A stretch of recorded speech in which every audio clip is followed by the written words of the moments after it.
तक भारतीय जनता पार्टी और अपना दल के सभी पदाधिकारीगण और भारी संख्या में उपस्थित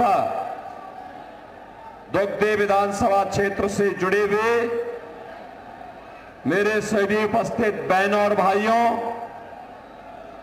आज मुझे एक बार फिर से दुग्धे में आकर के आप सबसे अपील करने का अवसर प्राप्त हुआ है। बहनों और भाइयों, भारत की प्राचीन परंपरा का प्रतीक, भारत की सभ्यता और संस्कृति के उद्गम स्थली सोनभद्र और दुग्धी की इस पावन धरा को नमन करते हुए आप सबका मैं हृदय से अभिनंदन करता हूं, स्वागत करता हूं। बहनों और भाइयों, प्रधानमंत्री मोदी जी के मन में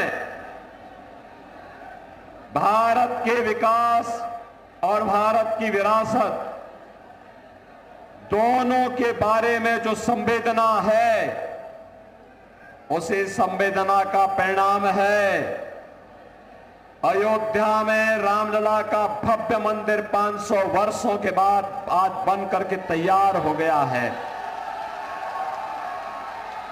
और बहनों और भाइयों, इसी का परिणाम है कि 2025 का जो वर्ष है, इसे मोदी जी ने जनजातीय वर्ष के रूप में, भगवान बिरसा मुंडा के वर्ष के रूप में घोषित करने का ऐलान किया है। भगवान बिरसा मुंडा महान स्वतंत्रता संग्राम सेनानी थे। भारत की आजादी के लिए उन्होंने अपना सर्वस्व न्यौछावर कर दिया था।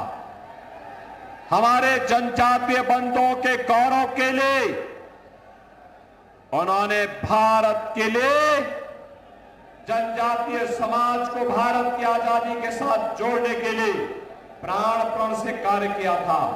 और 2025 का अगला वर्ष भारत जनजातीय गौरव वर्ष के रूप में मनाने का काम करेगा।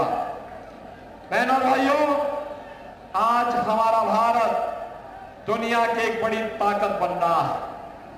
भारत की इस ताकत का ही परिणाम है कि आज दुनिया भारत के सामने नतमस्तक है। दुनिया के अंदर हमारा सम्मान बढ़ा है, देश की सीमाएं सुरक्षित हुई हैं, आतंकवाद और नक्सलवाद समाप्त हुआ है। बहनों और भाइयों, याद करिए, पहले आतंकी वारदात होती थी, जगह जगह विस्फोट होते थे, निर्दोष लोग मारे जाते थे, सेना के जवान शहीद होते थे। बहनों और भाइयों, आज आतंकवाद और नक्सलवाद समाप्त हुआ है, विकास आगे बढ़ा है। और अब तो पटाखा भी थोड़ा जोर से फट जाए तो पाकिस्तान सफाई देता, कहता साहब मेरा हाथ नहीं है। ये ताकत है भारत की, ये नया भारत है। छेड़ता नहीं है, लेकिन कोई छेड़ता है तो उसको छोड़ता भी नहीं है। और इसीलिए मैं आया हूं आज आपके पास। आप सोचो, समाजवादी पार्टी की सरकार के समय गरीब जनजातीय समाज, अनुसूचित जाति के लोग भूख से मरते थे, भूख से तड़पते थे, किसान आत्महत्या करता था, नौजवान प्लान करता था, नक्सलवाद जबरन लोगों की संपत्तियों पर कब्जा करता था, दबंग और माफिया प्रवृत्ति के लोग आपके संसाधनों पर कब्जा करते थे। लेकिन आज 80 करोड़ लोगों को मोदी जी के नेतृत्व में फ्री में राशन, 60 करोड़ लोगों को मोदी जी के नेतृत्व में 5 लाख रुपए प्रतिवर्ष स्वास्थ्य बीमा को उपलब्ध कराया जा रहा है, फ्री में उपचार की व्यवस्था। 12 करोड़ किसानों को किसान सम्मान निधि, 12 करोड़ घरों को शौचालय का निर्माण, और हमने तो सोनभद्र के लिए विशेष व्यवस्था की है। हमने कहा है जितने भी जनजातीय समुदाय यहां पर है, चेरो है, गौड़ है, या अन्य जितने भी बुक्सा है, थारू है, या जो भी जितने भी समाज के लोग हैं, इन सबके साथ साथ कोल जाति के उस सब परिवारों को जिनके पास मकान नहीं, हमने एक एक मकान उपलब्ध करवाने का काम किया है। बहनों और भाइयों, मोदी जी ने घोषणा की है जितने भी गरीब होंगे उनको एक एक आवास अगले 5 वर्ष के अंदर बनकर के तैयार उनको मिल जाएगा। और हमने तो पहले ही शुरुआत कर दी। जितने बड़े माफिया थे उनके संपत्ति को वापस ले रहे हैं, माफिया को मिट्टी में मिला रहे हैं, और उनके द्वारा गरीबों की संपत्ति पर जो कब्जा किया गया है उस संपत्ति पर आज गरीबों के लिए आवास बन रहे हैं, हाई राइज बिल्डिंग बन रही है, और एक एक फ्लैट हम गरीबों को आवंटित करने का काम कर रहे हैं। बहनों और भाइयों, पहले माफिया भगाता था पुलिस को भी, बेटी को भी और व्यापारी को भी, और आज माफिया गले में तख्ती लटका के घूमता है, कहता साहब जान बख्श दो एक बार बस।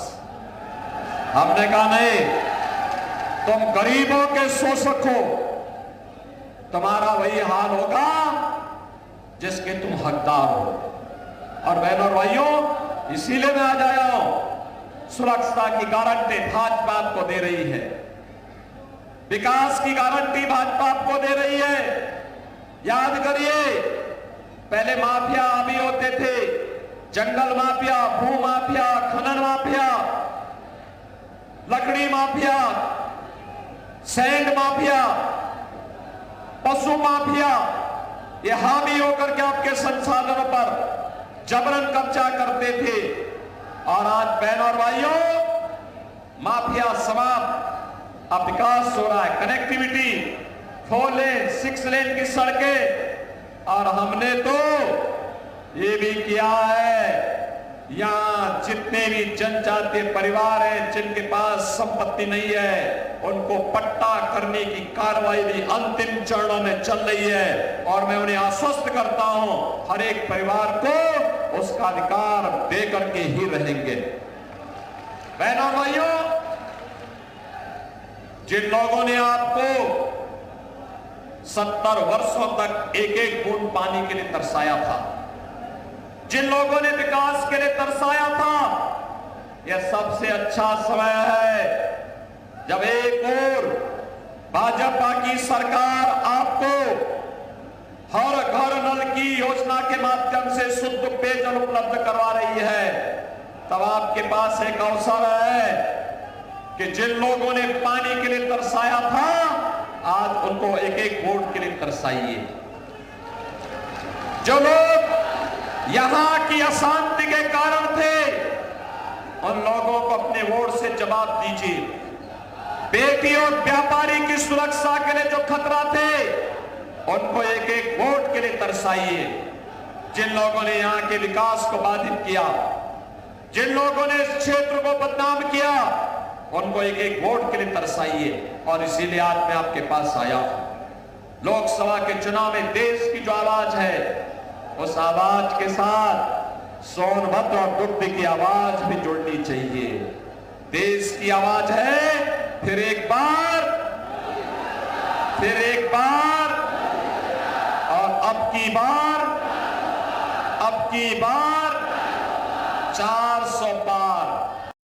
400 पार में सोनभद्र भी आना चाहिए। सहमत हैं? श्रीमती रिंकी कौल दिल्ली में संसद में जाने के लिए कप प्लेट के साथ आपके पास आई है, कप और प्लेट। क्या चुनाव चिन्ह है रिंकी कौर का? Cup plate. रिंकी कौर को सोनभद्र में, दोगती में कप प्लेट पर जो वोट मिलेगा वो सीधे सीधे मोदी जी को जाएगा दिल्ली में। और बहनों और भाइयों, दोगती उपचुनाव में श्रवण गौड़ को जो वोट मिलेगा कमल चुनाव चिन्ह पर, वो वोट सीधे मेरे पास आएगा लखनऊ में। सहमत है ना? जो आवाज देश की है कि जो राम को लाए हैं हम उनको लाएंगे, आप सहमत हैं? सहमत है ना? देखो, ये समाजवादी पार्टी के लोग तो रामद्रोही हैं, ये राम भक्तों पर गोली चलाने वाले लोग हैं, रामद्रोही हैं। राम भक्तों पर उन्होंने गोलियां चलाई थी और ये आज भी कह रहे हैं कि अगर समाजवादी पार्टी और कांग्रेस की सरकार बनेगी तो अनुसूचित जाति, जनजाति और पिछड़ी जाति के आरक्षण को मुसलमानों को बांट देंगे। अरे बाबा साहब भीमराव अंबेडकर का अपमान कर रहे हैं। बाबा साहब भीमराव अंबेडकर ने कहा था धर्म के आधार पर आरक्षण नहीं हो सकता है। आरक्षण अनुसूचित जाति, अनुसूचित जनजाति और मंडल कमीशन की सिफारिश के आधार पर पिछड़ी जाति के लोगों को ही केवल मिल सकता है। बहनों भाइयों, हमें धर्म के आधार पर आरक्षण नहीं होने देना है। और भाजपा आपको आश्वस्त करती है अनुसूचित जाति, पिछड़ी जाति के अधिकारों पर किसी को डकैती डालने की छूट नहीं देंगे, चाहे वह कांग्रेस और सपा हो, चाहे कोई भी हो, उनको डकैती डालने की छूट नहीं देंगे। बहनों और भाइयों, ये कह रहे हैं सत्ता में आएंगे, सत्ता में आएंगे तो विरासत टैक्स लगाएंगे। इनका ये विरासत टैक्स औरंगजेब का जजिया कर है। औरंगजेब मुगलों का सबसे क्रूर बादशाह था। उसने पहले अपने भाई की हत्या की, फिर अपने बाप की हत्या की। और बहनों और भाइयों, कोई मुसलमान भी अपने पुत्र का नाम औरंगजेब नहीं रखता, लेकिन उसने हिंदुओं पर एक टैक्स लगाया था, उसका नाम था जजिया कर, जजिया टैक्स। उसमें वो कहता था या तो टैक्स दो नहीं तो मुसलमान बनो। और आज इसी रास्ते पर कांग्रेस और समाजवादी पार्टी जा रही है। लगता है औरंगजेब की आत्मा इनके अंदर घुस गई है। बहनों और भाइयों, हमें दोबारा हिंदुस्तान में औरंगजेब को पैदा नहीं होने देना है। आप सहमत हैं? औरंगजेब को पैदा होने देंगे? जो पुण्य राम जन्मभूमि में मंदिर निर्माण को लेकर आपको प्राप्त हुआ है, सपा कांग्रेस को वोट देकर के उसको पाप में मत बदलना। और इसीलिए मैं आया हूं कि लोकसभा के लिए श्रीमती रिंकी कौर और दोगती उपचुनाव के लिए श्री श्रवण कुमार गौड़ ये भारतीय जनता पार्टी और अपना दल के प्रत्याशी हैं। विजयी बना के भेजेंगे। दोगती समर्थन करेगा। दोनों हाथ आगे बोलो भाई। आप तो हमारे सीमावर्ती क्षेत्र के, बॉर्डर के प्रदेश के लोग हैं। आपके ऊपर तो हमको गर्व होता है कि लखनऊ और दिल्ली से इतनी दूरी पे रह करके बहादुरी के साथ आप काम करते हैं, जूझते हुए काम करते हैं। इसलिए दोनों हाथ आके बोलेंगे भारत माता की, भारत माता की, भारत माता की। बहनों और भाइयों, मेरी अपील होगी, 4 दिन का समय है। ये 4 दिन देश के लिए देंगे। कितने लोग देने को तैयार हैं? कितने लोग तैयार हैं? सड़क की ओर भी बोलो, हाथ खड़ा करके बताओ मुझे कितने लोग तैयार होंगे। बहनों और भाइयों, मैं आपसे अपील करूंगा, 4 दिन प्रतिदिन आप में से हर व्यक्ति 10-10 घरों में जाएंगे। 10-10 घर में जाकर के लोगों से बोलिए, आत्मनिर्भर और विकसित भारत के लिए, मोदी जी को फिर से प्रधानमंत्री बनाने के लिए हमें रिंकी कौर को लोकसभा में चुनाव जिता के भेजना है। और उनका चुनाव चिन्ह है कप और प्लेट। क्या चुनाव चिन्ह है? और उत्तर प्रदेश को माफिया से मुक्त करने के दूसरे क्रम में माफिया की संपत्ति पर गरीबों के मकान बनाने के लिए, महिला संरक्षण गृह स्थापित करने के लिए और अच्छे हॉस्पिटल और विकास की प्रक्रिया को आगे बढ़ाने और काशी और अयोध्या के बाद अब मथुरा की तरफ बढ़ने के लिए हमें श्रवण गौड़ को कमल चुनाव चिन्ह पर चुनाव जिता के भेजना है। बोलेंगे 4 दिन में 40 घर हर व्यक्ति जाएगा, जा सकता है। और फिर उन 40 घरों में जितने भी मतदाता होंगे 100, 150 उन मतदाताओं को चुनाव के दिन मतदान केंद्र में ले जाकर के मतदान कराना है। कराएंगे? कराएंगे? कराएंगे? तो मेरे साथ बोलेंगे भारत माता की, भारत माता की, भारत माता की जय श्री राम, जय जय श्री राम।